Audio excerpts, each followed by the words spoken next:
আসসালামু আলাইকুম গাইস, আশা করি আপনারা সকলে ভালো আছেন।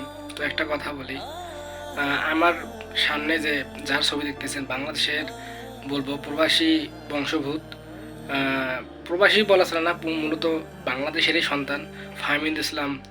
তো খুবই একজন ভালো দক্ষ, খুবই ইয়ং একটি প্লেয়ার, যার শুরু হয়েছিল ইতালি থেকে, ইতালির একটা ক্লাব থেকে। তো হঠাৎ করে বাংলাদেশে তাকে নিয়ে আসা হলো এবং সেই সাথে তাকে বাদ দেওয়া হলো। এটা খুবই কষ্টকর ভাই।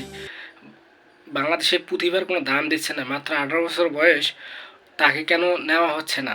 শুধুমাত্র বয়স কম বলে?